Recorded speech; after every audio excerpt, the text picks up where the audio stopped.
문재인 대통령이 영화 1987을 관람하러 갔다고 합니다. 자, 보면서 울고 또 울었다 이렇게 이야기를 하는데요. 어제 용산 CGV에 가서 봤다고 합니다. 자, 이 영화에 출연한 배우들과 같이 이렇게 영화를 보면서 울었다 이렇게 이야기가 나오는데요. 자, 영화 관람 후 무대에 올라서 대통령이 영화를 보러 가면 관람 후에 무대도 올라가는 모양입니다. 대통령이 무대 인사를 하셨나요? 가장 가슴을 울리는 대사가 그런다고 세상이 바뀌나요? 였다. 엄혹한 민주화 투쟁 시기 저 말이 우리를 참 힘들게 했다며 촛불 집회 때도 저 말을 들었고 지금도 정권이 바뀌었다고 세상이 달라지는 게 있느냐 말하는 사람도 있는 줄 안다. 저보고 한 소리 같이 들립니다. 문 대통령은 택시 운전사라는 영화로 봤던 세상을 6월 항쟁으로 끝내고 정권 교체를 하지 못해서 여한으로 남게 된 6월 항쟁을 완성시켜 준 것이 촛불 항쟁이다. 자, 이 말은 5.18에 나왔던 참혹한 세상이 6월 항쟁으로 7년 후에 군부 독재가 끝이 났고, 자, 그럼에도 불구하고 지난 2012년에 정권 교체에 자신이 패배를 해서 결국은 한이 남았는데, 비로소 작년에 촛불 시위로 박근혜 전 대통령이 퇴진이 되고 본인이 당선이 되어서 이 6월 항쟁의 끝을 완성을 하게 되었다라는 식으로 이야기를 하는 겁니다. 그러면서 우리가 노력하면 세상이 바뀐다라고 이야기를 했는데요. 그러면 자신의 당선이 결국 6월 항쟁의 끝이다라고 이야기를 한 것밖에 더 됩니까? 자, 6월 항쟁의 끝은 촛불로 전 대통령을 쫓아내고 자신이 당선된 것이 결국 완성이다라고 이야기를 하는데요. 이건 역사에 대해서 굉장히 좀 오만한 태도가 아닌가 생각을 합니다. 문재인 정권의 청와대가 오만하다는 것은 제가 일찍 알고 있었지만은 역사에 대해서 이렇게 평가를 마음대로 해도 되는가? 저는 의문을 좀 가지고요. 문 대통령은 영화 보는 내내 울면서 아주 뭉클한 마음으로 영화를 봤다. 그래서 당사자가 당선이 되었으니 오죽했겠습니까? 그 시발점이 6월 항쟁이라고 그렇게 생각하고 봤겠지요. 자, 지난해 택시 운전사를 비롯해서 광해 국제시장 판도라를 관람했을 때도 눈물을 흘렸다고 하는데요. 문 대통령은 대통령 후보 전에 영화를 보러 간 거는 화제가 되지 않았으니까 지금 대통령 후보 때 보러 간 영화는 2012년 대선 때 광해 왕이 된 남자였고 2014년에 변호인이라는 영화 노무현 전 대통령을 다룬 영화를 보러 갔고 그 이후에 비정규직 문제를 다룬 이 카트라는 마트에서 일하는 해고된 아줌마들 이야기, 그 다음에 판도라라고 해서 이 원전사고 영화, 그리고 택시 운전사, 그리고 이번에 1987을 보러 갔습니다. 자, 영화 관람 후 근처 식당에서 문학의 블랙리스트 관련 인사들을 만나서 2012년 대선에 문재인 후보를 지지했다는 이유로 정부의 지원에서 배제된 인사들에게 위로와 함께 감사하다라는 말을 드린다. 일절 정치적 성향을 갖고 차별하지 않겠다. 문화예술계를 이렇게 말을 했습니다. 자, 그런데 지금 한번 봅시다. 방송에 등장을 하는 수많은 출연자들이 너무나 차별적이고 편파적으로 등장을 하고 있다라는 부분에 대해서 어떻게 생각하십니까? 그것은 또 다른 블랙리스트 아닙니까? 저 자신의 문제에 대해서는 말하지 않겠습니다. 저는 그런 거 이미 관심 끈 지 오래됐고요. 많은 사람들이 출연해서 배제되고 있습니다. 문 정권에 반대했다라는 이유로요. 또 한번 보세요. 수많은 예능 프로, 오락 프로에도 정치 관련 인사들이 출연을 하고 심지어 자기 자식까지도 꼽아 넣고 있고 부부간에 나오기도 하고 TV의 시사 프로에는 수많은 전직 민주당의 의원들이 또 민주당과 관련돼서 타이틀을 달고 있는 사람들이 출연을 합니다. 거기에 맞서서 멍청한 한국당의 또 전직 의원 일부나 당직자들을 출연시켜주면서 산술적 균형을 맞추는 듯 하지요. 자, 지금 완전히 이 정권이 방송이나 신문 같은 언론을 통제하고 장악했다는 것은 하늘이 아는데요. 자신 때문에 눈물을 흘리고 있는 수많은 문화인도 있을 수 있고 예술인도 있을 수 있고 시사 패널도 있을 수 있다는 걸 자기는 모릅니까? 그래서 정치권에는 지금 이 1987이라는 영화를 보러 1987년 때 데모 한번 하는 안철수 국민의당 대표도 가려고 한답니다. 자유한국당은 대신에 이제 비슷한 시기에 개봉한 강철비라는 영화를 보러 간다는데요. 이 강철비라는 영화가 한국당의 어떤 이념적 정서에 맞는 것도 아닙니다. 무슨 김정일이가 북한 내부의 반란으로 다쳐가지고 남측으로 피난을 와서 북한에 대해서 공격을 하려고 하는 미국의 의도를 이렇게 애써 막고 그러면서 그걸 갖다가 이제 잘 수습을 해서 남북 간에 잘 된다라는 이야기를 다룬 황당한 내용인데요. 만화가 원작이죠. 이게 도대체 한국당의 안보 문제와 무슨 관련이 있다고 합니까? 한국당도 정신을 좀 차려야 되는데요. 요즘 보면 이 화려한 휴가라는 광주 사태를 다룬 영화 이후에 변호인, 26년, 남영동, 택시 운전사, 보통 사람, 1987 등 한마디로 군부 독재의 참혹성을 비판하고 민주화 운동을 다룬 영화들이 거의 전성기가 되었습니다. 대략 이런 거고 전체적인 코드로서 사회 드라마, 법정 드라마 이런 부분을 표방하고 심지어 사극을 모양을 띈 드라마에서도 이런 운동권적 코드를 담은 영화들이 지금 판을 치고 있고 심지어 TV 드라마에도 이런 내용들이 지금 판을 치고 있습니다. 멜로물에서조차도 이런 내용이 들어가서 반영되어서 나오기도 합니다. 자, 지금 제가 드리고 싶은 말씀은요. 우리 사회를 지금 운동권의 역사로 대한민국의 역사의 모든 정당성과 도덕성을 갖다가 새로 쓰려고 하고 그것이 거의 완결되어 가고 있다고 현 정권과 문재인 대통령과 운동권들은 그렇게 생각하고 있는지 모르겠습니다. 자, 우리가 과거의 산업화 세력을 이야기를 할 때 경제는 성장을 좀 시켰는지 모르지만 이것도 좌파는 그건 누가 하든 성장했을 거라고 이야기를 하고 그 성장의 후유증에 따른 막대한 한마디로 후유증들이 더 컸다. 빈부격차가 생기고 노동자가 희생을 당하고 뭐 이런 이야기도 합니다. 그러면서 그런 산업화의 이면에 인권, 독재 그리고 부패 등이 우리 사회를 뒤덮었고 친미, 친일이 뒤덮었다고 이야기를 합니다. 저도 인정을 합니다. 산업화의 과정에서 한국이 유례없는 산업화의 성과를 만드는 것도 사실이지만은 많은 후유증도 있을 수 있었다고 인정을 해요. 자, 하지만은 민주화 운동의 후유증은 없는가에 대해서 이제 우리가 엄격하게 평가를 해야 될 시기가 되었다는 겁니다. 자, 데모하면서 길거리에 돌을 들고 다닌 사람, 화염병을 던진 사람, 독재 타도를 외친 사람들은 과연 한국의 역사에서 잘못한 것들이 없었는가?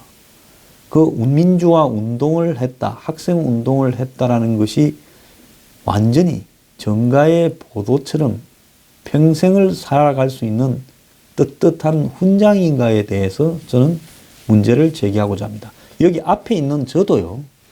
주사파니 PD니 하는 패거리들 속에 속해서 학생운동이나 민주화운동을 한 건 아니지만 저도 그들 못지않게 독재 타도를 주장하고 우리 사회를 민주화시키고 개혁시키기 위해서 학생운동을 했고 더 나아가서 사회운동도 해온 사람입니다. 지금 DJ 정권의 일부의 학생운동권들이 등장하기 시작했고 저도 그때 초기에 멤버로 영입됐겠죠. 노무현 정권 때부터 본격적으로 2004년 탄핵과 동시에 이루어진 총선에서 탄도리들이 그 후유증으로 운동권 출신의 이 백수들이 국회의원이 되기 시작하면서 그 이후로 점점 늘어났고요. 문재인 당선으로 이제 그들이 청와대부터 내각까지 다 장악해 들어가고 있습니다. 당도 장악했고요. 자, 그런데 이 후유증은 없는가에 대해서 우리가 생각을 해야 되는 겁니다. 저는 민주화 운동의 후유증이요, 매우 심각하다고 생각합니다. 이 민주화 운동을 했다는 사람들은 사고가요, 다 1980년대, 70년대에 머물러 있습니다. 이 세상의 변화에 대해서 여러 가지 측면을 바라보는 시각을 가지지 못한 채 자신만이 절대적으로 옳다라는 절대적 관점에서 자신이 모든 정의와 양심의 대명사였고 나머지 세력들은 한마디로 불의의 대명사였다라고 바라보는 겁니다. 세상의 모든 일들이 그렇듯이요, 정의와 불의로 이렇게 구분이 되지 않습니다. 이 가지지 못한 대중들의 정의를 지향하고자 했던 소련이나 중국의 캄보디아의 쿠바의 혁명이요, 수많은 후유증들을 남겼습니다. 오히려 그것이 그 사회를 얼마나 더 퇴보시키고 얼마나 많은 피와 학살과 분열을 가지고 왔는가에 대해서는 이루 말할 필요가 없을 겁니다. 세계적으로 벌어진 많은 학살의 대부분이 이 이념을 표방한, 특히 좌파 이념을 표방한 쪽에서 주로 저질러졌습니다. 자, 현 정권은 지금 21세기를 끌어갈 능력을 갖추지 못한 운동권들이 지배하고 있습니다. 세상은 바뀌어서 21세기가 되었습니다. 입으로는 4차 산업혁명을 문 대통령도 외치고 있고 그 참모들도 외치고 있지만은 그들은 4차 산업혁명이 비트코인이나 가상화폐를 가지고 돈이나 털어먹는 게 4차 산업혁명이라고 생각하는 건 아닌지 저는 그런 생각을 가집니다. 말로는 비정규직이나 최저임금이나 한마디로 문재인 케어라든지 서민들을 위한 세상을 만든다면서 일자리를 창출한다면서 온갖 일들을 벌이지만은 그들이 과연 현재 21세기의 세상에서 경제를 운용하고 기업과, 그러니까 정부의 역할과 경제에서 민간의 역할을 구분하면서 정부가 해야 될 경제적인 어떤 정책이 무엇인지를 제대로 알고 있는가? 즉 민간 기업들을 막 과거에 군사 독재 정권이 줄을 세우고 통제하듯이 똑같은 역할을 하고 있는 건 아닌가? 즉 과거 군부 독재는 민간 기업을 자신들이 키워주고 죽이고 하는 부분을 상당히 영향력을 행사했지만은 이 지금 운동권 정권은 민간 기업들을 갖다가 살생부를 마치 자신들이 진양 흔들고 있진 않은가. 그러면서 최저임금으로 지금 올해 새해부터 시작되고 있는 수많은 혼란, 해고, 물가 인상 등의 배경에 자신들의 이념적인 치기와 한마디로 무지에서 비롯된 그런 아집들이 그런 결과를 낳고 있는 것이 아닌가에 대해서도 생각할 능력이 없습니다. 그들은 21세기에 전통적인 안보가 해체되어 가고 각국이 자신의 생존을 위해서 이해관계에 따라 서로 이합 집산을 하게 되면서 또 이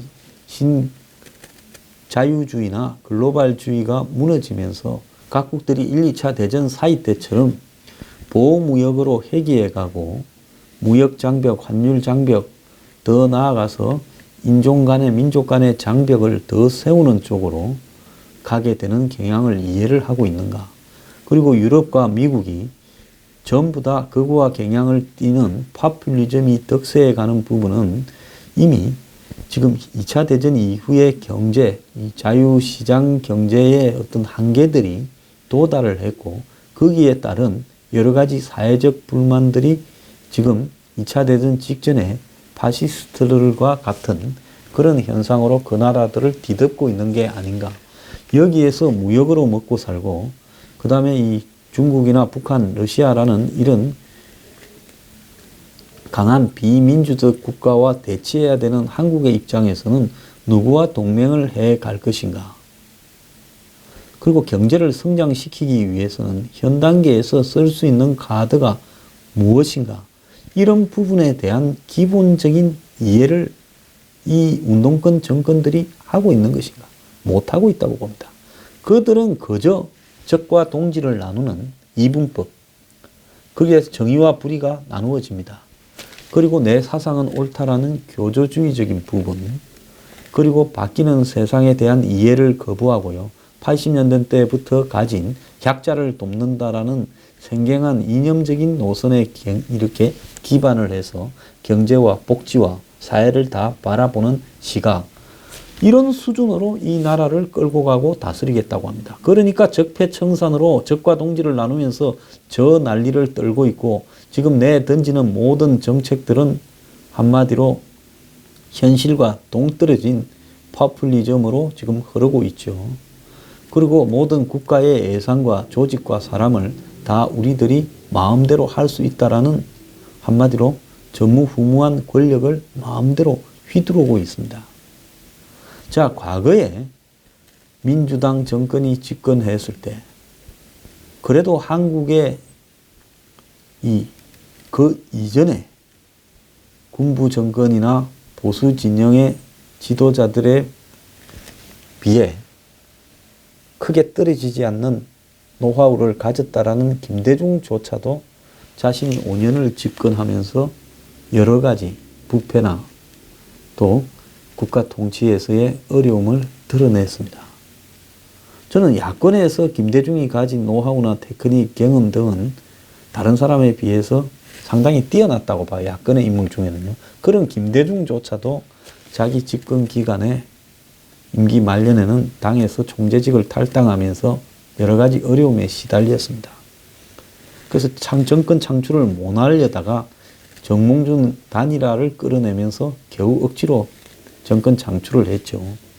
자, 거기에서 새로 등장한 정권은 경제나 안보, 국민의 삶, 모든 부분들을 다 휘저어서 엉망으로 만들어버리고 부동산 가격만 폭등시킨 채 친재벌 정권이라고 규정되면서 몰락해버렸습니다. 자, 그리고 문재인 정권이 들어서서 업그레이드 됐다고 자기들이 자랑을 하고 있지만은 그들이 업그레이드 된 모습을 보여주는 것은 오직 적폐청산으로 상대를, 정적들을 깜빵으로 보내는 능력은 업그레이드 되었고, 신문이나 방송을 장악해서 문비어천가를 부르게 하는 그런 능력은 업그레이드 되었고, 대중들을 쇼통이라고 감성으로 홀려가지고 마치 이전 정권에 비해서 자신들이 아주 잘하고 있듯이 보이게 만드는 그런 능력은 업그레이드 됐는데, 지금 보이고 있는 경제에 관한 능력, 안보에 관한 능력, 민생에 관한 능력은 거의 제로 상태의 미천을 지금 드러내고 있습니다. 머지않아 안보에서, 경제에서 많은 문제들이 터지기 시작할 겁니다. 북한하고의 지금 대화는 결국 실패할 겁니다. 그러면 미국한테 모든 주도권이 넘어가면서 끌려다닐 거고, 한미 간에는 안보 문제 외에도 경제 통상 이런 문제들이 크게 등장을 할 겁니다. 더 나아가서 경제에서는 구조조정에 실패해서요, 많은 기업들이 무너져 가면서 한마디로 한국 경제에 파국을 초래할 수도 있을 겁니다. 지금 가계부채가 매우 심각해지고 미국의 금리가 올라가고 있고, 더 나아가서 원화 가치 상승, 그리고 국제 오일 가격의 상승 등 한국이 좋은 경제 여건이 지금 하나도 없습니다. 수출 대기업들도 지금 적자로 이렇게 추락을 해가고 있어요. 이런 과정에서 한국의 경제의 경쟁력을 높이려고 하는 노동 구조 조정이나 이런 부분들은 다 물 건너 가버렸습니다. 노동자 출신이 이 정권의 노동 정책을 다 장악하고 있습니다. 자, 이러면서 경제에서 하는 거라고는 파퓰리즘 정책을 밀어붙임으로써 곳곳에서 후유증만 낳게 될 거고 국가 재정을 파산시킬 수 있는 혼란들을 이 파퓰리즘 선심 정책에서 도출할 겁니다. 결국 일자리는 사라지고 더 나아가서 기업들은 도산하고 가계부채는 터져나가고 부동산은 올라가면서 국민들의 원성은 하늘을 찌르게 될 거고 어느 시점에는 경제에 의해서 이 정권이 무너져 갈 가능성이 매우 높고 이 정권의 모든 사회 정책들은 다시 처음으로 돌아가는데 막대한 비용을 지불하게 될 겁니다. 자, 민주화 세력들은 과연 전지전능한가? 절대 아닙니다. 지금 산업화 세력들의 폐단과 후유증들을 엄청나게 지적하면서 너네들은 정당성이 없다고 하는데요. 제가 장담컨대 민주화 운동 세력들은 앞으로 정치권에 등장하지 마라고 할 날이 2, 3년도 안 남았습니다. 앞으로 민주화 운동을 했다 하면 훈장이 아니라 국민 모두의 질타를 받을 수 있는 시간도 멀지 않아 올 겁니다. 자, 정권 잡기까지는 국민을 홀려서 잡을 수 있어요. 잡고 난 뒤에 감당한다는 것은 잡는 것과는 별개의 문제입니다. 지금 잡아서 민주화 운동을 미화하고 아름다웠듯이 이야기를 하지만은 박종철이나 이한열이 과연 이런 세상을 만들려고 저렇게 죽었겠는가? 저는 그렇게 생각하지 않습니다. 저도 젊었을 때 십몇 년을 학생 사회운동을 했는데 이런 세상을 만들려고 그러지는 않았다는 겁니다. 그건 이 세상이 좋아졌다는 건 당신들 생각이지. 저는 지금 좋아지는 걸로 가는 게 아니라 야만의 세상으로 후퇴하고 있다고 생각을 합니다. 이 미아도요, 머지않아 끝나게 되고 미아에 앞장섰던 사람들은 서로 부끄러워하게 될 겁니다.